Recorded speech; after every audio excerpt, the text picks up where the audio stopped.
dia! Imaginem, meus amores, do oitavo ano. Queridos alunos, feche os teus olhos agora. Imagina aquele dia glorioso em que você poderá entrar na escola, cumprimentar um simples, delicado, profundo e cheio de significado abraço naquele seu amigo que você não vê há tempos. Imagina isso, imagina. E aí depois que você visualizar, abre o teu olho, se você estiver próximo a uma janela, a uma porta, olha para o céu.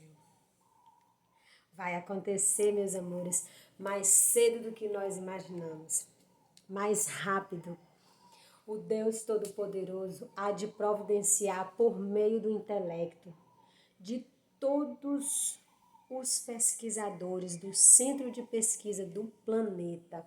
Acreditem, eles estão trabalhando.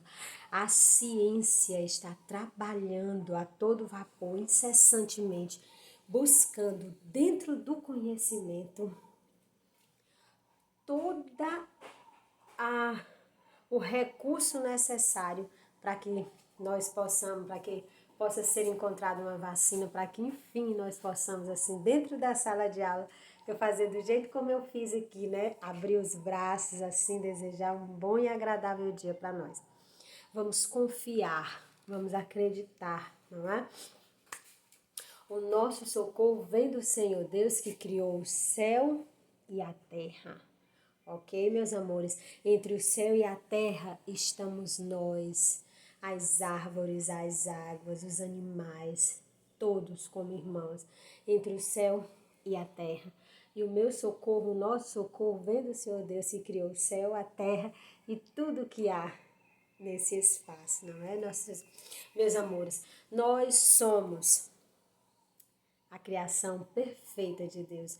Não é à toa que Ele nos fez a sua imagem e semelhança. E se Ele nos fez a sua imagem e semelhança, e se nós somos a imagem e semelhança de Deus, eu trouxe aqui 2 exemplos. Vamos fazer de conta que somos nós, seres humanos, ok? E se Ele nos fez a imagem e semelhança de Deus, então nós somos iguais.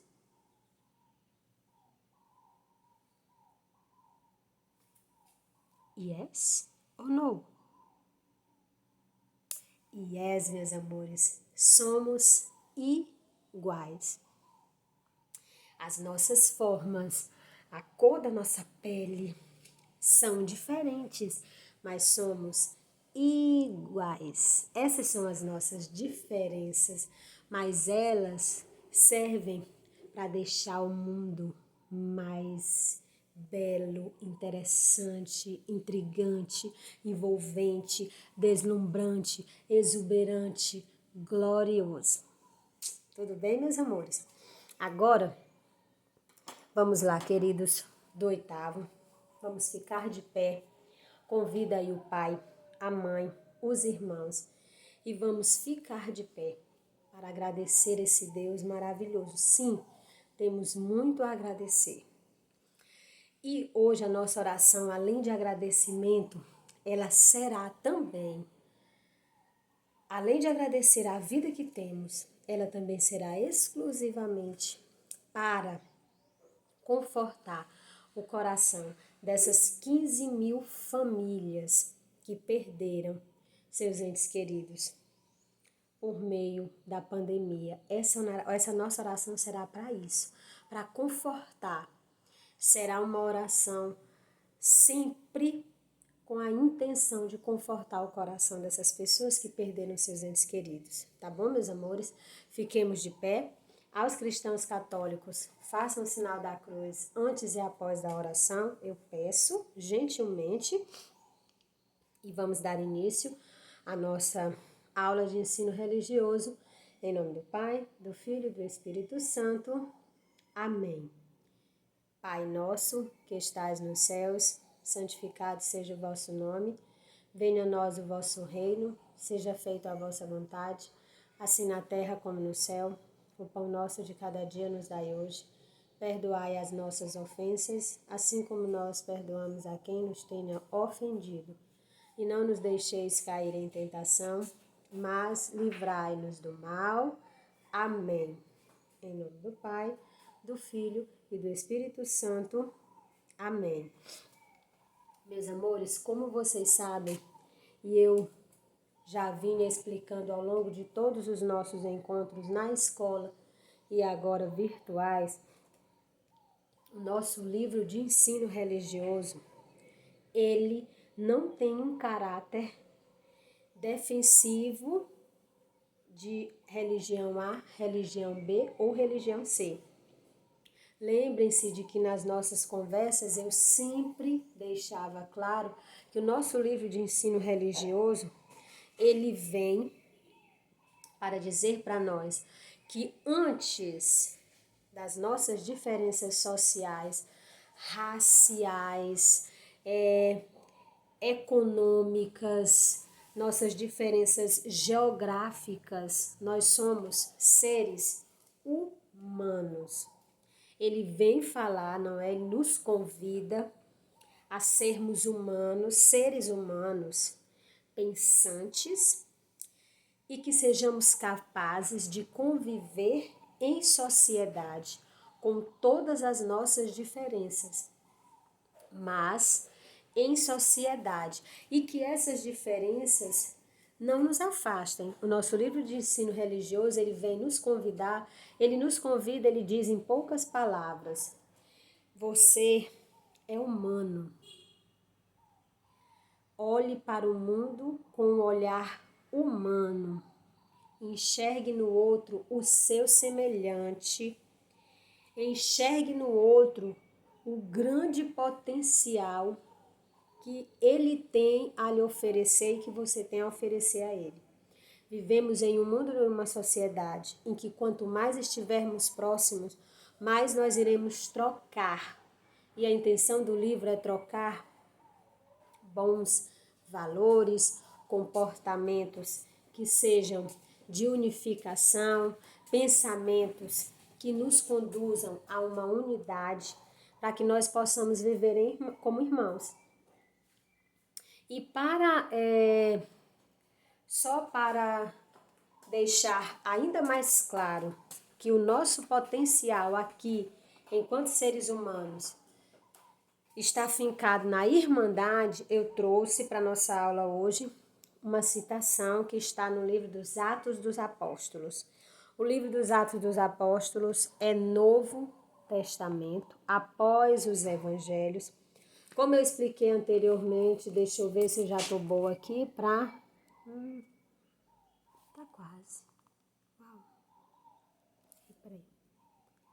Olha só, o livro é na parte superior da Bíblia. Aqui é onde nós nos localizamos para encontrar o nome do livro.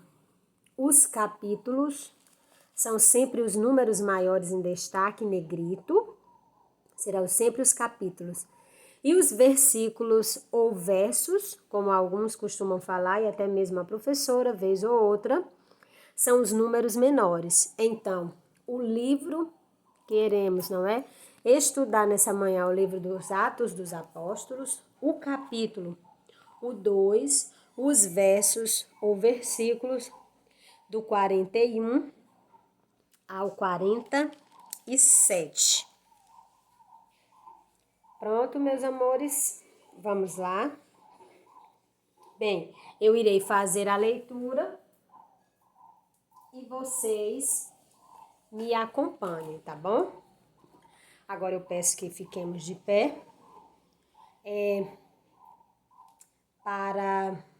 como forma de respeito, porque a palavra de Deus será proclamada agora, independente da sua religião, independente das suas crenças, independente da sua linha de pensamento, eu convido você respeitosamente a ficar de pé, porque a palavra de Deus será proclamada.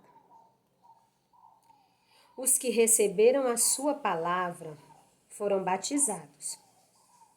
E naquele dia elevou-se a mais ou menos 3.000 o número de adeptos.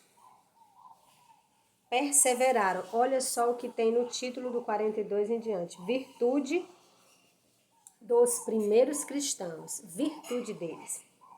Perseveravam eles na doutrina dos apóstolos, nas reuniões em comum, guarda o nome, guarda a frase, nas reuniões em comum, na fração do pão e nas orações. Perseveravam eles na doutrina dos apóstolos, nas reuniões em comum, na fração do pão, ou seja, na divisão do pão e nas orações. De todos eles se apoderou o temor, pois pelos apóstolos foram feitos também muitos prodígios e milagres em Jerusalém. E o temor estava em todos os corações. Aqui temor não é de temer, é de ter amor. Todos os fiéis viviam unidos, mais uma vez, preste atenção, todos os fiéis viviam unidos e tinham tudo em comum. Lembra lá na segunda linha do versículo 42? Perseveravam eles na doutrina dos apóstolos, nas reuniões em comum, na fração do pão e nas orações. Agora aqui. Todos os fiéis viviam unidos e tinham tudo em comum. Vendiam as suas propriedades e os seus bens e dividiam-nos por todos, segundo a necessidade de cada um. Unidos, olha só, unidos de coração, frequentavam todos os dias o templo, partiam pão nas casas e tomavam a comida com alegria e singeleza de coração, louvando a Deus e cativando a simpatia de todo o povo. Vocês entenderam, meus amores? Como as virtudes dos primeiros cristãos tinha como tema central a unidade. Eles faziam as orações e as reuniões eram em comum, dividiam pão entre todos, todos viviam unidos e tinham tudo em comum, vendiam as suas propriedades e seus bens e dividiam-nos entre todos. Unidos de coração, frequentavam todos os dias o templo, partiam o pão nas casas e tomavam comida com alegria e singeleza, louvando a Deus e cativando a simpatia de todo o povo. Eu quero chamar a atenção de vocês para uma explicação. Aqui tem alguma palavra que faz menção ou que indiretamente leve você a pensar em algo que foi forçado, imposto. Você vai precisar fazer e ponto. Não. Aqui, se você ler mais uma vez, ou 2 ou 3 vezes, você irá entender que aqui foi uma consciência coletiva que veio por meio de um entendimento, por meio de uma explicação, por meio de um exemplo. Exemplo de quem, professora Jusileide? Dos apóstolos. Olha, há um ditado muito simples, mas que tem um significado espantoso. Diz o seguinte, que a palavra comove, mas o exemplo arrasta. Então, o que eles viam dos exemplos do comportamento de vida e da maneira unida como os apóstolos viviam, e o que eles pregavam, eles viviam, eles passaram a viver daquela forma. Não por imposição, mas por olhar, observar e ver que aquilo era bom, que era melhor viver daquela forma. Eles observavam os outros que viviam nessa unidade e olha o poder da observação. Eu não digo aqui a observação só de você lançar um olhar para determinada coisa. Eu digo para você lançar um olhar reflexivo sobre determinada situação, determinado tema, determinado comportamento e pensar sobre aquilo. E convido vocês a pensar de uma forma distante, sem se envolver emocionalmente, porque aí você vai poder fazer uma reflexão profunda, sem ser tendenciosa. Então, eles observavam aquele comportamento e analisavam, estudavam, faziam comparações entre o comportamento deles e o comportamento que eles viviam, e depois eles chegaram à conclusão que aquela era a melhor maneira de se viver. Então eles aderiram. E não aderiram por imposição, porque aderir não tem nada a ver com imposição. Eles aderiram por observar e por entender que aquilo era bom. Então eles pensavam sobre isso. É exatamente o que o nosso livro de ensino religioso nos diz. Ele nos diz para nós lançarmos um olhar para as coisas. Não vivam alienados, sem querer ver as coisas, só querendo ver aquilo que é confortável para a nossa visão, para a nossa vida.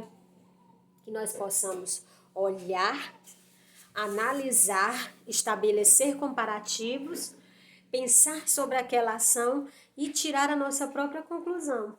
Se nós tivermos essa capacidade, é claro que isso demanda tempo, mas vai nos ajudar muito a entender o mundo que está à nossa volta. E não é o mundo que está à nossa volta. Agora, falando de filosofia, é o mundo que está na nossa volta e eu, inserida dentro desse universo, com um poder muito grande de ação, tanto para o bem quanto para o mal. Mas o nosso livro diz que o nosso potencial é genuíno para o bem. Agora, nós temos que entender como se aplicar esse bem. Aí o nosso livro de ensino religioso, ele nos dá um norte. Por isso que ele não levanta nenhuma bandeira, religião A, religião B, religião C. A bandeira que ele levanta é: somos humanos e genuinamente somos bons. Então, tudo aquilo que é bom é agradável. Se é agradável, não vai causar desentendimento entre nós, amores. Vai nos unir cada vez mais. Pois bem, abra um livro na página 42. Mas vamos voltar aqui para 41. Olha só, a nossa unidade será a 3, a força negra. Vamos entender. Vocês já perceberam que nós iremos falar sobre a cultura dos negros ou pretos, como dizem, não é? Há uma grande polêmica que gira em torno, né, dessa nomenclatura. Qual seria a nomenclatura adequada? Qual seria a palavra correta, né, para se referir aos afrodescendentes? A nós, não é? A mim, ao meu povo, o povo negro, porque nós somos resultado dessa mistura. Mas vamos entender aqui, vamos dar uma volta e vamos voltar lá para o período da colonização. Que nós precisamos entender que as coisas não caem do céu. Lembra que eu falei aqui no início? Vamos lançar um olhar para o assunto, para a temática, para o comportamento, para a ação e vamos fazer uma reflexão, não é? Então, vamos entender. Vamos entender aqui, olha só, a presença africana no mundo. Vamos entender essa presença. Presença supõe que aquela pessoa está ocupando lugar naquele espaço. E aquele espaço está tão ocupado que ela se torna presente. Ela é uma presença ali, não é? É uma presença que construiu a sua história, que ajuda a construir a história da sociedade onde ela está. É uma presença atuante, ela participa ativamente, ela troca valores, ela troca sentimentos, ela troca conhecimentos, ela troca cultura. Então, ele não é um vaso de planta, ele não é uma planta, ele é um ser humano presente ali, como eu, você, como todos nós. Então, nós precisamos entender essa presença africana no mundo. A presença africana no mundo, ela deve-se a um momento histórico que todos nós sabemos que está relacionado à escravidão, não é? Eles foram capturados na África e levados para os diversos continentes como força de trabalho e naquela época força de trabalho animal, porque os negros não eram considerados como pessoas. Isso já era uma ideologia que eles precisavam passar com muita força para que não comovesse o restante das pessoas, para que eles não entendessem que as chicotadas, que o sofrimento, que as mortes, que as torturas não lhe causavam dor porque eles não eram considerados como humanos, eles eram menos que animais. Então, infelizmente, essa ideia pegou, não é? Então foram séculos de escravidão. E eles iam à África, pegavam os negros, colocavam nos navios negreiros, vinham naquelas condições horríveis, que apenas se você for fazer leituras de artigos científicos, já indico para vocês nesse caso, artigos científicos que falam, artigos científicos de história, que falam porque eles têm um olhar científico e tracam riqueza de detalhes, mas eu já vou logo dizendo para vocês, não é uma coisa que pega, que choca, que marca, você saber que as pessoas, seres humanos, que têm direito à dignidade, à liberdade, a respeito, direito à proteção, direito à segurança, direitos a ter direitos, foram tratados daquela maneira. Então, dessa forma, eles foram levados. E outra coisa que eu preciso explicar para vocês.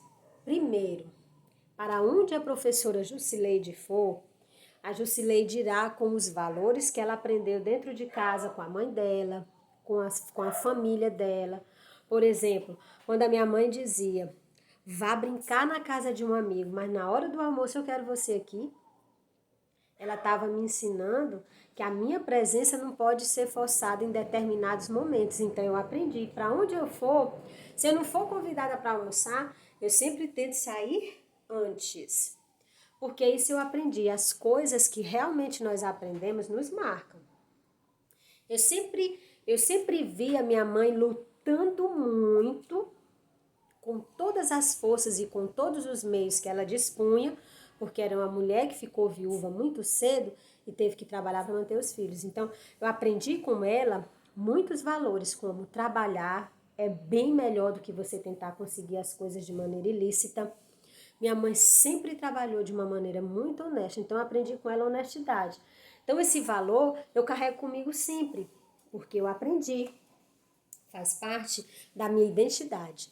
Os negros também, quando vieram para cá, eles trouxeram a identidade deles, a cultura deles, a história deles, a religião deles, a crença, a maneira como eles viviam socialmente. Agora, nós sabemos que quando eles chegaram aqui, eles foram descaracterizados, desculturalizados, não é? Perderam tudo, tiveram até que assumir a nossa língua. Mas nada o impediu de viver a cultura deles, porque a cultura está ligado a nós. Nós somos cultura, nós somos esses seres culturais, não tem como dissociar.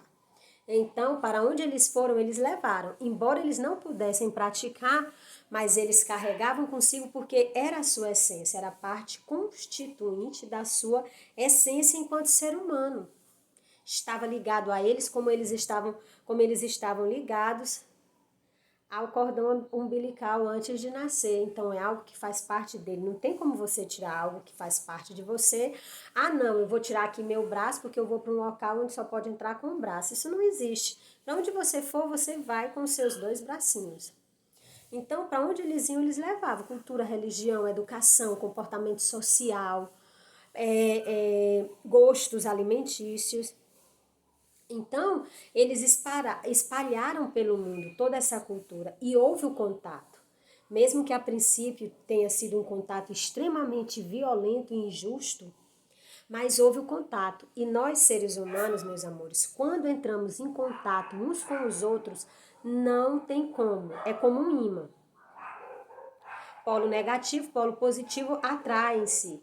E há uma troca. Por mais que você não queira, todo ser humano, ao se relacionar, ele troca.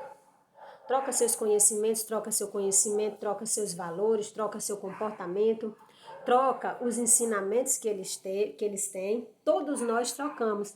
E foi assim que um foi assimilando a cultura do outro. Esclarecemos mais um ponto. Historicamente, como eles vieram, não é? Foram trazidos à força, deixe-me dizer bem claro, deixar bem claro, foram trazidos à força. Eles não vieram porque quiseram, eles foram tirados de maneira violenta dos seus países, da sua religião, da sua vida, da sua história, e foram jogadas em outra, ainda foram tratados de forma desumana, desrespeitosa, vergonhosa. Mas vieram e trocaram. E hoje, muito da cultura dos negros, dos índios e dos brancos, na pessoa dos portugueses, nós assimilamos, misturamos tudo, bateu no liquidificador e deu origem à sociedade brasileira.